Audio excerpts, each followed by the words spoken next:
Arkadaşlar şu anda Alfa Romeo 159'un içindeyiz. Denemeye çıktık. Evet. Önümüze de ciddi bir su geldi ama şu anda biz 200 bandında seyrediyoruz. 200 beygir civarı ama aslında arabayı açabiliyoruz. Hani Rıdvan da biliyor.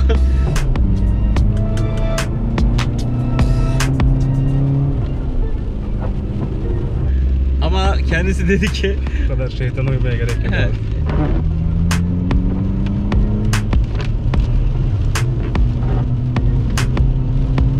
Önümüzde dik bir rampa var. Orada deneyeceğim aracı.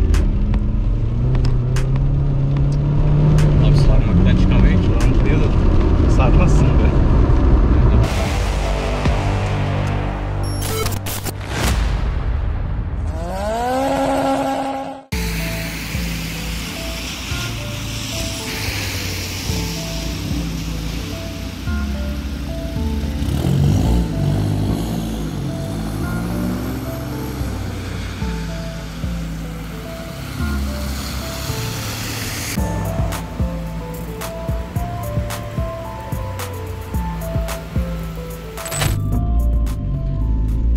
Arkadaşlar şu anda Alfa Romeo 159'un içindeyiz.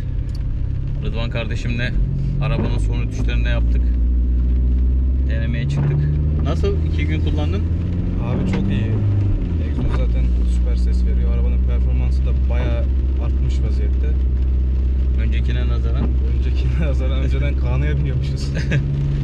Ya çok şeyi de deneyemedim ben. Hani 0-100 videolarını falan çektik de çok fazla böyle test edemedik. Havadan dolayı arkadaşlar dışarısı hep yağmurlu.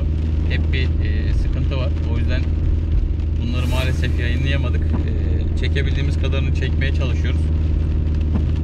Bazen de işte fırsat olmuyor. Otobana bile çıkamadık. Onu da biliyor yani. Evet. Vaktimiz çok fazla olmuyor. Soruyorsunuz. Aracın şimdi orijinal stop hali kanka kaç beygir? Normalde 150 beygir abi. He, 150 beygir. İnsanlar bunu merak ediyorlar. Hani kaçtı kaç oldu falan gibisinden. Arkadaşlar şu anda biz 200 bandında seyrediyoruz. 200 beygir civarı ama aslında arabayı açabiliyoruz. Hani Rıdvan da biliyor. Ama kendisi dedi ki abi yeter bu kadar benim için. Bu kadar şeytana uymaya gerek yok abi. Daha fazla da çok zorlamamıza da gerek yok. Araba gerçekten zevkli, keyif veriyor. Zaten şimdi birazdan göreceksiniz hani kalkışlarda falan ne yaptı, ne ettiğini. Bunları da sizlerle paylaşmaya çalışacağım. Şöyle düz bir yere geçelim. Güzel yapıştırıyor ya. Yani en son haliyle şu anda merak ediyorum araba ne yapacak. 0-100 falan nasıl gidiyor. Klimayı off yapalım. Şöyle şurada bir deneyelim. Kanka hazır mısın? Yine açtım. Kapatayım. Sensör var ya. He, klima kendisi açıyor değil mi? Şu anda 0-100 denemesi yapacağız arkadaşlar. ESP şu anda tamam. İptal. Bakalım 0'dan 100'e kaç saniyede çıkacağız. Dışarıda yağmur da var. Biraz sarabilir. Bilginiz olsun. Sarıyoruz.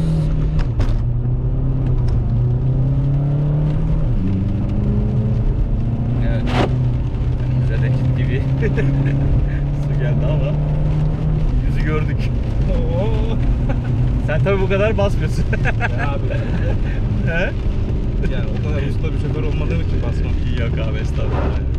Ben de şey hani yolu bildiğim için basıyorum. Belki Evet. sen de hani yolu bilsen Yani basarsın edersin. Hani ama iyi oldu. Suyla da önümüzü kapandı. Bir anda rallide hissettim. Evet abi ya. Bak şimdi işte hava filtresi mesela su çeker mi çekmez mi diyorduk ya. Evet. Su çekmiyor abi. Farkındaysan ciddi bir su geldi. Evet abi. Gram su yok. Dışarıda yağmur var. Arkadaşlar filtrenin yerini siz de sormuştunuz. Soruyorsunuz. Araç oradan su çekiyor mu vesaire bir durum var mı? Sadece şu var arkadaşlar. Bu araba yarı beline kadar suya gömülürse anca o zaman su çeker. Zaten orijinal filtresi de orada. Çekse o da çeker yani. Evet, Yarı beline kadar suya girdiğin zaman ne yapacaksın? Abi hemen oradaki mavi hortumun kelepçesini söküyorsun. Havayı oradan çekmesini sağlıyorsun. Filtreden değil de. Evet abi. En azından bir müddet daha sulu bir ortamda yürüyorsan buna dikkat edin. Ufak bir bilgi olarak da size de söyleyeyim arkadaşlar. Çok böyle yağmurlu havalarda göl gibi olduğu yollar arabanız gitmeyecek vaziyetteyse bu ara sel baskınları çok oluyor. Aracın hemen o hava filtresinin akış metrenin olduğu yerden sonrasını sökün. O şekilde aracı kullanın ki oradan içeriye suyu çekmesin. Motor sıcaklığıyla Yani en azından motor kaputa kadar gömülmediği sürece yine aracınız yoluna devam edecektir. Biz de gördüğünüz gibi yola devam ediyoruz. Bir sorun yaşamıyoruz. Sesi de çok tatlı ya. Abi çok güzel ya. Ben bayıldım yani. Hatta dün arkadaşlarla falan bir dinledik şöyle. Direkt seni sordular. Sen nerede yaptırdın bunu diyorlar. Motor içini falan beğendiler mi? Çok güzel olmuş abi. Eline, emeğine sağlık. Bir de sizin grup var herhalde değil mi? Tabii. Onlara da buradan selam söyleyelim. Arkadaşlar 159'cular, alfacılar. Buradan size de selam olsun. Yazıyorsunuz, görmeye başladım. Daha yeni araçla ilgili talepleriniz oluyor. Onları da cevaplamaya çalışacağız. Şimdi şöyle ben arabanın sesini çok sevdiğim için birazcık gezmeye çalışıyorum. Bu araba yaptığımda büyük keyif aldım. Direkt tepki veriyor. Hoşuma gidiyor yani. Bir de araçta ufak bir arıza kodu almıştık arkadaşlar. Aracın gitmesine engel değildi ama o kodu da şimdi giderdik.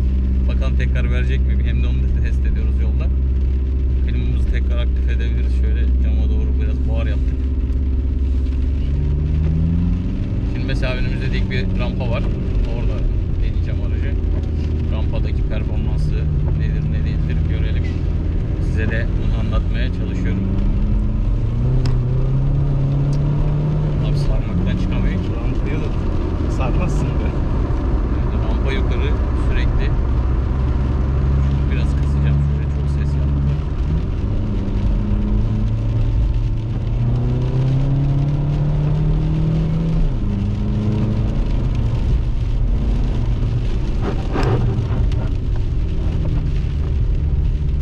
Gayet başarılı. Yani rampada bile kafa kaldırıp durmaya çalışıyor. Biraz daha tepelere tırmanalım. Daha rahat yerlerde. Şimdi rakımın yüksek olduğu yerlerde de turbo basıncı çok önemli. Bunu da soruyorsunuz. Onu da söyleyeyim. Yüksek rakımlarda işte hani araç boğulur mu vesaire. Özellikle offroadçular bu ara beni arıyor kanka. Şeyi soruyorlar. Hani abi yaptık ettik hibrit turboyu arabayı yükledik.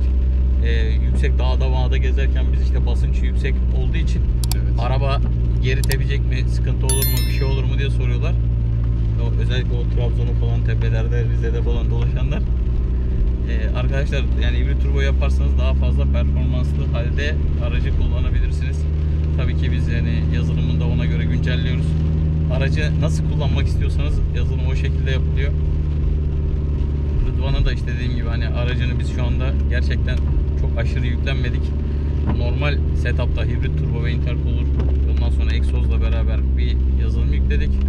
Yaklaşık 6 dosyadan sonra tatmin edici yere kadar geldi. Daha ben açıyordum ama Rıdvan geldi bu arada. Dedi abi bu yeter. Hatta bugün de sordum yani. Tekrar açalım mı arabayı diye. Ama abi yetiyor ya. Direkt yapıştırıyor.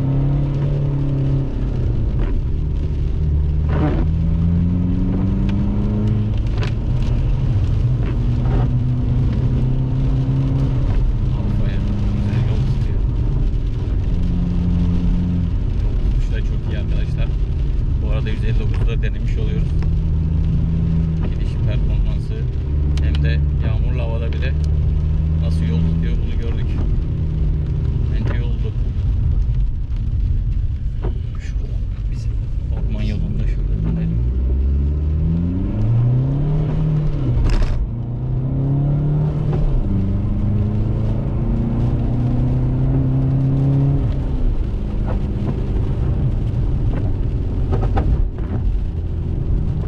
Gayet iyi. Biraz da sen kullanmak ister misin? Direkt sarıyor.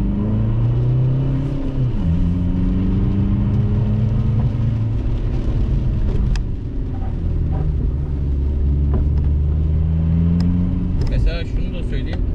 Araçta turbo lagı, gecikme vesaire bir şey yok arkadaşlar. Bunu da soruyorsunuz. Turboyu büyüttük. Herhangi bir gecikme var mı diye. Şu anda her viteste dolu dolu ilerliyor. Böyle gecikme vesaire herhangi bir şey yaşamıyoruz. Abi senin bastığının yarısını basıyorum ben. O bile yetiyor yani. Ben tabii işte size vermeden önce ciddi bir zorluyorum kanka arabalar, hani bir şey kırılacaksa ben de kırılsın. Ama baksana abi. Ya şey çok kötü. Şu yapraklardan çok şey yapıyorum, çekiniyorum. Yaprak kaydırıyor arabayı. Yani normal yağmurlu havada bu araba kaymaz ama şeyde kaydırıyor.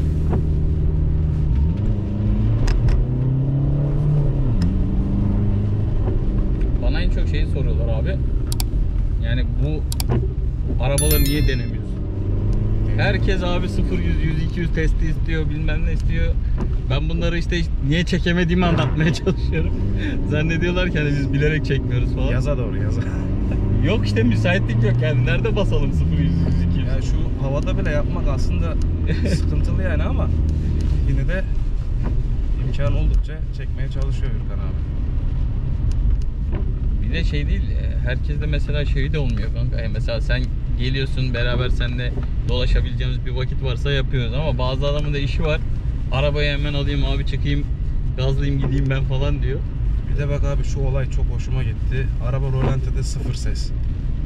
Zaten Tamamen. istediğim buydu. Tamamen Hani, ses kesildi. evet, hiç ses yok. Gerçi bu arabanın zaten yalıtımı da iyidir ama Aynen. ona rağmen Ya şey vardı, mesela biz bu arabada sadece turbo değiştirmedik yani sadece performans yapmadık. A'dan Z'ye arabayı da yaptık. evet. Biliyorsun yani komple her yer söküldü. Şanzımana kadar baştan sona elden geçirdik. Soldan devam edeceğiz.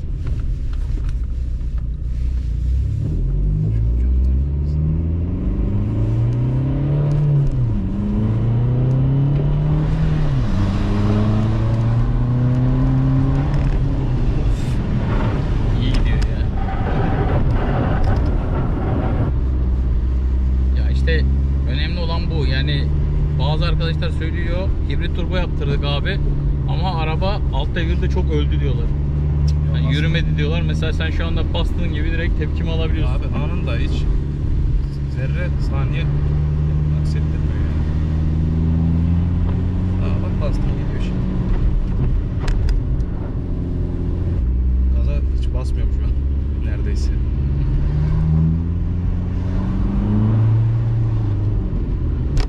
Biraz da basamıyoruz her yer yağmurdan dolayı.